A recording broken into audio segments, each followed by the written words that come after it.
Yan yung liquid na. Yan guys, magawa tayo ng liquid soup. Washing.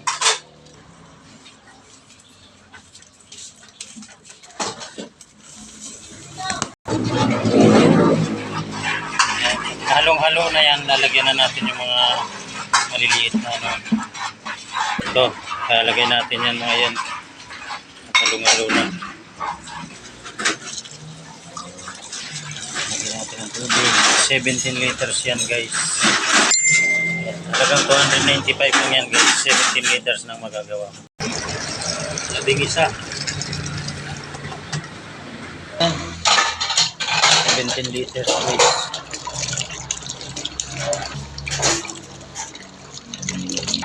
Ito guys, lagay na natin ito.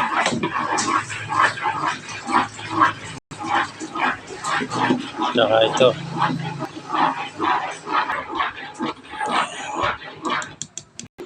Medyo maliit.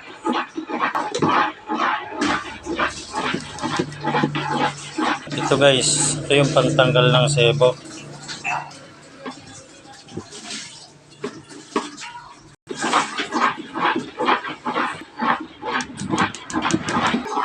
Kulay naman ito.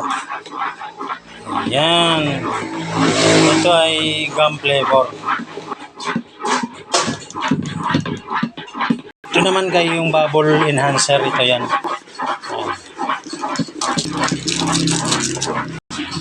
Yan guys. Yung ating mga ginamit sa paggawa ng dishwashing liquid. Ayan na siya. Oh. Ayan yung mabula na. Yan po ay 17 liters.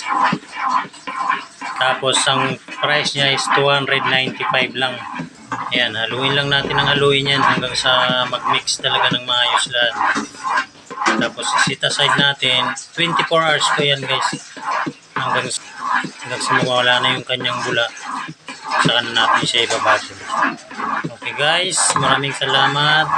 Hanggang dito na lang. Sana may natutunan kayo sa aking paggawa ng dishwashing liquid.